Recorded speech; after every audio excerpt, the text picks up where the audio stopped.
আমি বারবার বলেছি যে সুপ্রিম কোর্ট সময় নষ্ট করছে।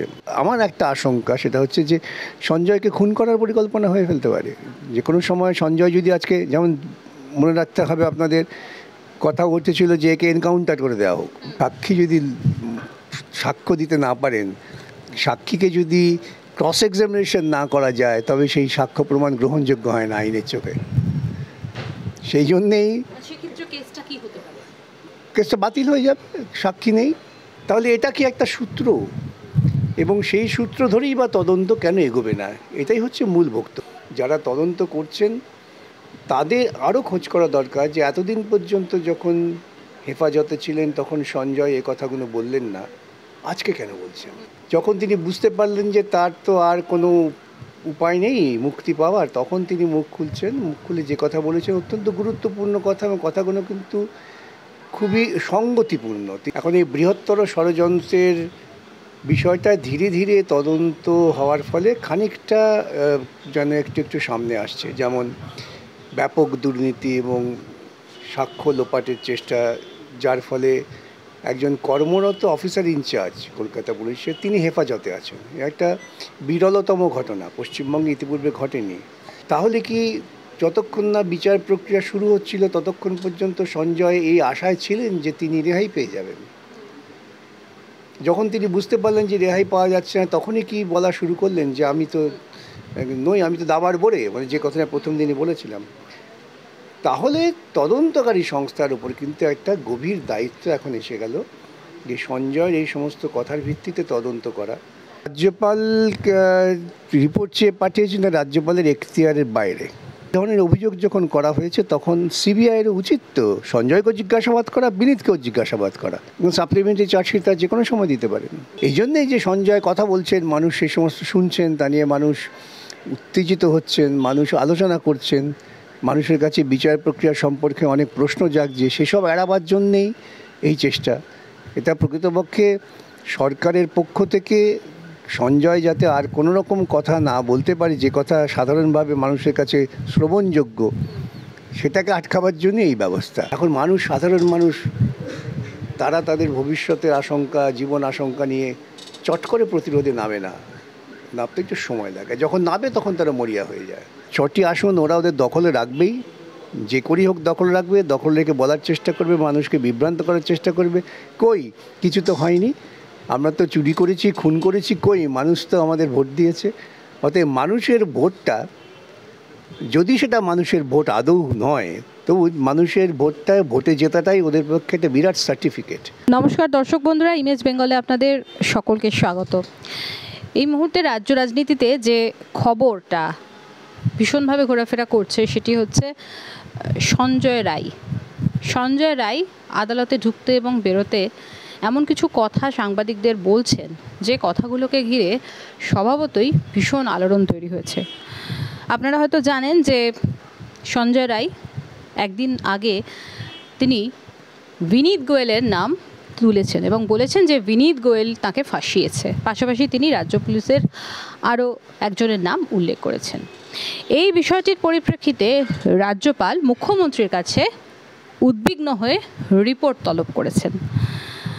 এই সমগ্র বিষয়টা নিয়ে আমরা কথা বলতে আজকে মুখোমুখি হয়েছি বিশিষ্ট আইনজীবী এবং সাংসদ বিকাশ রঞ্জন ভট্টাচার্যের।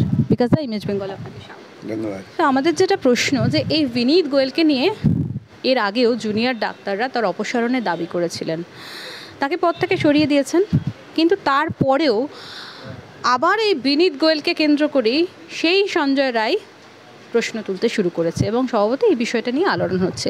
এই বিষয়টাকে আপনি কিভাবে দেখছেন? না, দেখুন, ঘটনা ঘটার পরের দিনই আমি যতটুকু সংবাদ পেয়েছি তার ভিত্তিতেই বলেছিলাম যে এটা একটা নিছক হত্যাকাণ্ড বা নিছক লালসা নিবৃত্ত করার জন্য ধর্ষণ, তা নয়, এর পেছনে একটা বৃহত্তর ষড়যন্ত্র আছে। এখন এই বৃহত্তর ষড়যন্ত্রের বিষয়টা ধীরে ধীরে তদন্ত হওয়ার ফলে খানিকটা যেন একটু একটু সামনে আসছে। যেমন ব্যাপক দুর্নীতি এবং সাক্ষ্য লোপাটের চেষ্টা, যার ফলে একজন কর্মরত অফিসার ইনচার্জ কলকাতা পুলিশের, তিনি হেফাজতে আছেন। একটা বিরলতম ঘটনা, পশ্চিমবঙ্গে ইতিপূর্বে ঘটেনি। প্রিন্সিপাল যিনি ছিলেন আরজি কর কলেজের, তিনি হেফাজতে আছেন, এটা বৃহত্তর ষড়যন্ত্রের একটা দিক। এখন যখন সাজা দেওয়ার প্রক্রিয়া শুরু হয়েছে ট্রায়াল, তখন সঞ্জয় মুখ খুলছেন। যখন তিনি বুঝতে পারলেন যে তার তো আর কোনো উপায় নেই মুক্তি পাওয়ার, তখন তিনি মুখ খুলছেন। মুখ খুলে যে কথা বলেছেন অত্যন্ত গুরুত্বপূর্ণ কথা, এবং কথাগুলো কিন্তু খুবই সঙ্গতিপূর্ণ। তিনি প্রথম দিন বললেন যে আমাকে ফাঁসানো হয়েছে, আমাকে অনেক ভয় দেখানো হয়েছিল, আমি কথা বলিনি। তারপরের দিন বললেন যে বিনীত গোয়েল। এখন একজন অভিযুক্ত, তিনি যা কথা বলছেন সেই কথাকে আমরা তো একেবারে উড়িয়ে দিতে পারি না, পাশাপাশি তাকেই ধ্রুবসত্য মনে করেও কাজ করতে পারি না। তাহলে দায়িত্বটা হচ্ছে তদন্তকারী সংস্থার। যারা তদন্ত করছেন তাদের আরও খোঁজ করা দরকার যে এতদিন পর্যন্ত যখন হেফাজতে ছিলেন তখন সঞ্জয় এ কথাগুলো বললেন না, আজকে কেন বলছেন?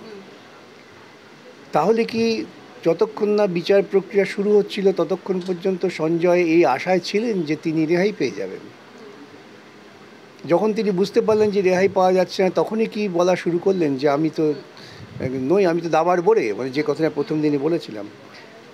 তাহলে তদন্তকারী সংস্থার উপর কিন্তু একটা গভীর দায়িত্ব এখন এসে গেল, যে সঞ্জয়ের এই সমস্ত কথার ভিত্তিতে তদন্ত করা, তদন্ত করে আদালতের কাছে পেশ করা যে সঞ্জয় যা বলছেন একেবারেই নির্জলা কাল্পনিক, অথবা সঞ্জয় যা বলছেন তা যথেষ্ট গুরুত্বপূর্ণ এবং তথ্য সমৃদ্ধ। এর পাশাপাশি আমি একটা সূত্রর কথা উল্লেখ করেছিলাম, সেটা হচ্ছে যে যখন সঞ্জয় বলছেন আমাকে ফাঁসানো হয়েছে, তখন আমাদের ভাবতে হবে যে রাজ্যের মুখ্যমন্ত্রী তিনি কিন্তু প্রথম দিনই বলেছিলেন আমি সারাদিন টেলিফোনে মনিটর করেছি, রাত্রে দুশ্চিন্তায় ঘুমোতে পারিনি।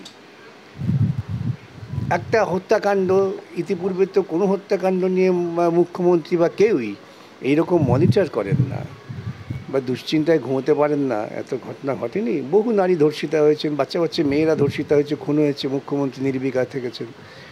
তাহলে এটা কি একটা সূত্র? এবং সেই সূত্র ধরেই বা তদন্ত কেন এগোবে না, এটাই হচ্ছে মূল বক্তব্য। এবং বাংলার মানুষ কেন সবাই জানতে চান যে এই যে একজন অভিযুক্ত যিনি সাজা পাওয়ার মুখে দাঁড়িয়ে এই ধরনের কথা বলছেন, তাকে গুরুত্ব দিয়ে বিচার করতে হবে।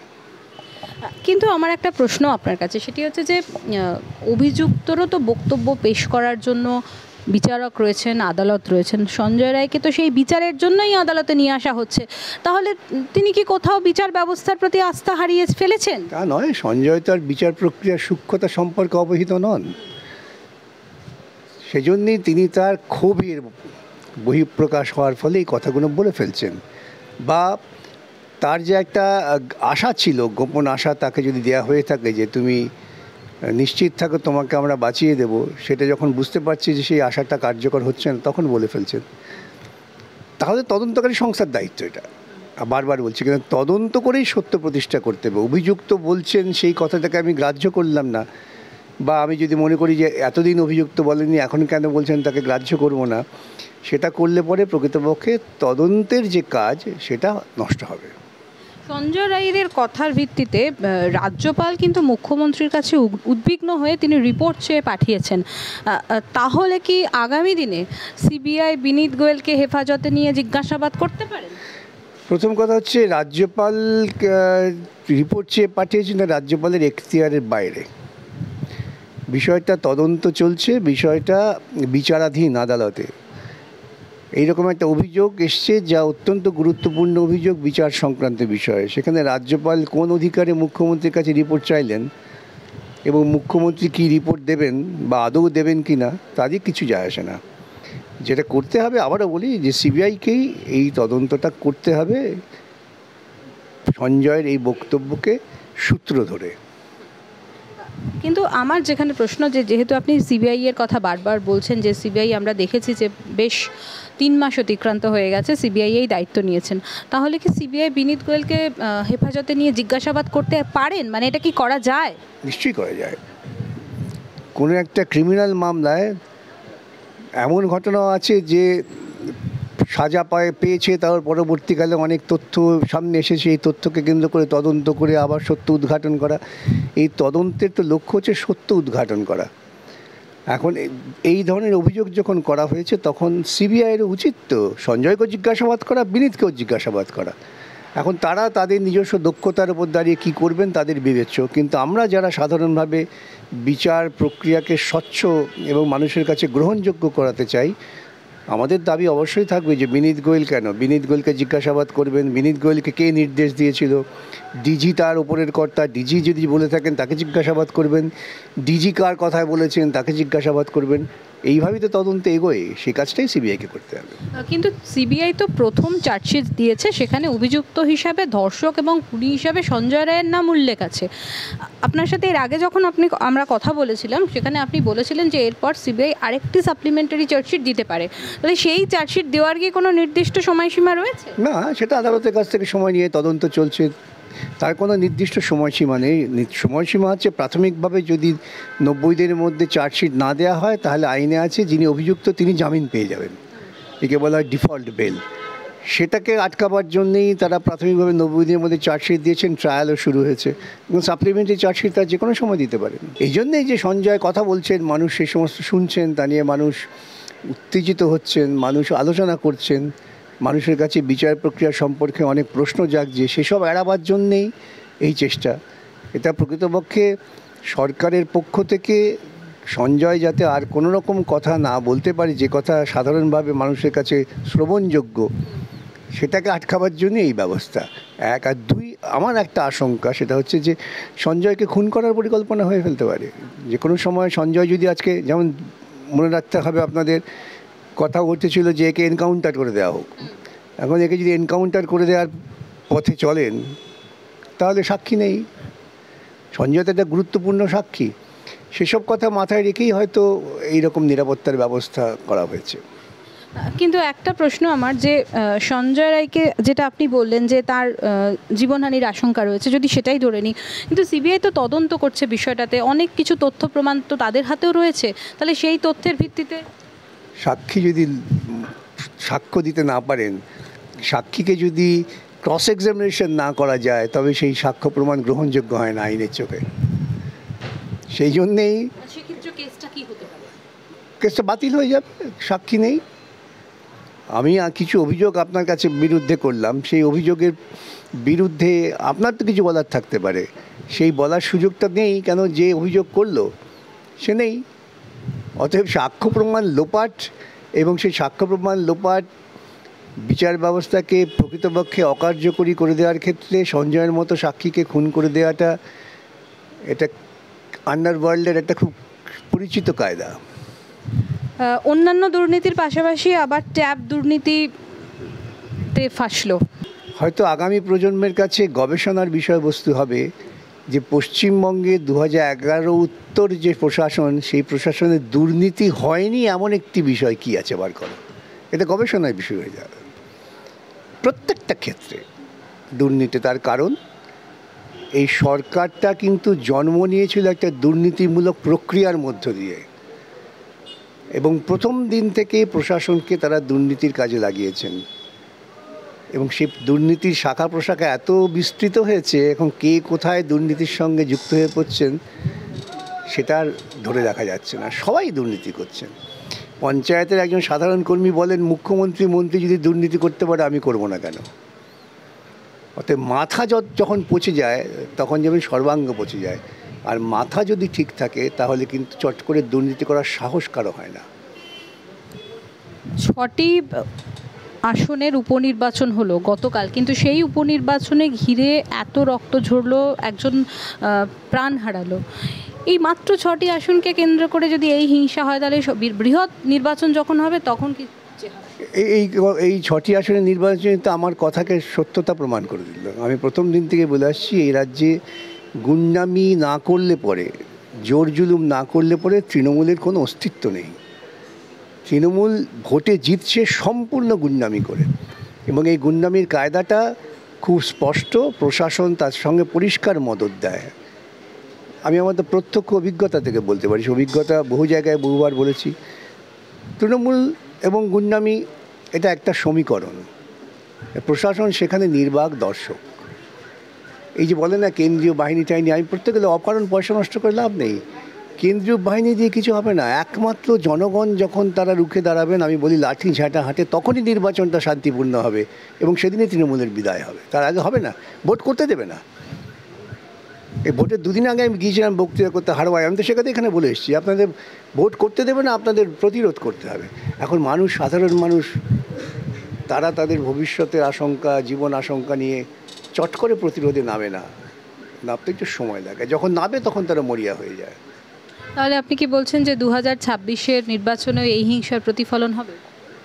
2026-এর নির্বাচনে তৃণমূলের কর্মীরা বদ্ধ উন্মাদের মতো কাজ করবে। এখন থেকেই ওদের মুখপাত্ররা বদ্ধ উন্মাদের মতো কথা বলছে। 2026 নির্বাচন, সেই জনগণও তার প্রস্তুতি নিচ্ছেন, কারণ তার এই অধিকার তারা নষ্ট করতে চান না। তারা 10 বছরে দেখেছেন এই সরকারটা তাদের দুর্নীতি ছাড়া আর কিছু উপহার দিতে পারেনি। আমরা দেখেছি যে শেষ 3 মাস ধরে মানুষের প্রতিবাদ, রাস্তায় নেমে মানুষের প্রতিবাদ দেখেছি, কিন্তু তারপরে হলো এই 6টা উপনির্বাচন, মানে 6টি আসনের উপনির্বাচন। যদি এই উপনির্বাচনে পুনরায় তৃণমূল আসনগুলো জয়লাভ করে, ওরা তো পরিষ্কার বলে তুমি দুর্নীতি করেছো। কোথায় দুর্নীতি? আমাদের জনগণ তো ভোট দিয়েছে, ওদের দাবি। যত অপকর্ম, সে অপকর্মের নাকি শংসাপত্র হচ্ছে ভোট। এবং কোন ভোট? যে ভোটটা ওরকম গুন্ডামি করে দখল করে ওরা করে। আইনটা তো তার ঊর্ধ্বে। ওরা গুন্ডামি করে ভোট দখল করতে পারে, আমি সবসময় বলি ভোট দখল করতে পারে, খুন করতে পারে, কিন্তু আদালতের প্রাঙ্গণে যেখানে যুক্তিতর্কের বিচার, সেখানে সে ওরা ঠাঁই পায় না। এবং ওরা এইটা 6টি আসন ওরা ওদের দখলে রাখবেই, যে করেই হোক দখল রাখবে, দখল রেখে বলার চেষ্টা করবে, মানুষকে বিভ্রান্ত করার চেষ্টা করবে। কই কিছু তো হয়নি, আমরা তো চুরি করেছি, খুন করেছি, কই মানুষ তো আমাদের ভোট দিয়েছে। অতএব মানুষের ভোটটা, যদি সেটা মানুষের ভোট আদৌ নয়, তবু মানুষের ভোটটা, ভোটে জেতাটাই ওদের পক্ষে একটা বিরাট সার্টিফিকেট। এর থেকে নোংরা রাজনৈতিক দৃষ্টি আর কি হতে পারে? বিকজ আমার শেষ প্রশ্ন সেটা হচ্ছে, আপনি একসময় এই অভয় মামলার আইনজীবী ছিলেন। এই সুপ্রিম কোর্টে আমরা একাধিকবার আপনার কাছে জেনেছি যে এই কেসটা মনিটরিং করছে সুপ্রিম কোর্ট। আমরা দেখেছি যে 10 তারিখে ডিওয়াই চন্দ্রচূড় তিনি রিটায়ারমেন্ট নিয়েছেন। এখন বর্তমানে নতুন বিচারপতি হিসাবে বা প্রধান বিচারপতি সঞ্জীব খান্না হিসেবে দায়িত্বভার গ্রহণ করেছেন। তাহলে এই যে কেস মনিটরিংয়ের ব্যাপারটা, এটাতে কি কোনো রকমের প্রতিফলন? আমি বারবার বলেছি যে সুপ্রিম কোর্ট সময় নষ্ট করছে। মানে অভয়ার বিচার প্রক্রিয়া সংক্রান্ত কোনো বিষয় সুপ্রিম কোর্টের বিবেচ্য নয়। সুপ্রিম কোর্টের বিবেচ্য ছিল ডাক্তারদের ধর্মঘট। সুতরাং অভয়ার বিচার সংক্রান্ত বিষয় নিয়ে সুপ্রিম কোর্টের কিছু করণীয় নেই এবং সুপ্রিম কোর্ট সেখানে সময় নষ্ট করছে। কিন্তু দুর্ভাগ্য হচ্ছে যে বহু মানুষ যারা হয়তো বিষয় সম্পর্কে অবহিত নন, তারা নিজেরা সুপ্রিম কোর্ট করে কিন্তু মূল দৃষ্টিটাকে অন্যদিকে ঘুরিয়ে দেওয়ার চেষ্টা করেছেন। আসল বিচার শুরু হয়েছে এখন আমাদের নিম্ন আদালতে, যেখানে চার্জশিটের ভিত্তিতে সাক্ষ্য প্রমাণ চলছে। সেটাই হচ্ছে অভয়ার বিচার প্রক্রিয়া। এই ব্যাপারে সুপ্রিম কোর্টের কিচ্ছু করার নেই। আরেকটা বিষয়, মানুষ তো ভীষণভাবে উন্মুখ যে এক্স্যাক্টলি অভয়ের কি হয়েছিল, ওই মুখবন্ধ খামে কি আছে, কি স্টেটাস রিপোর্ট, সেটা জানার জন্য মানুষ সেটা কবে জানতে পারবে? জীবনে জানতে পারবে, মানুষের জানা তো কথা নয়। স্টেটাস রিপোর্টের তদন্ত তারা করছেন, যা যা পাচ্ছেন সেটা সুপ্রিম কোর্টকে জানাচ্ছেন। এখন সেই তদন্তের ভিত্তিতে তাদের নিম্ন আদালতে চার্জশিট দাখিল করতে হবে। সেই চার্জশিটে যে তথ্য তারা দেবেন সেটাই তখন মানুষ জানতে পারবে। এছাড়া মানুষের জানার কোনো উপায় নেই। আমাদের আইন যা ব্যবস্থা, তাতে চার্জশিট দাখিল হলে পরে যে সমস্ত তথ্য প্রমাণের ভিত্তিতে তারা অভিযোগ প্রমাণ করবেন, সেই তথ্য অভিযোগটা তখন অভিযুক্তকে দিতে হয়, তারপরে বিচার প্রক্রিয়া শুরু হয়। সেই সময় এটা পাবলিক ডকুমেন্ট হিসেবে কেউ কেউ জানলেও জানতে পারেন, এছাড়া অন্য কোনো জানার সুযোগ নেই।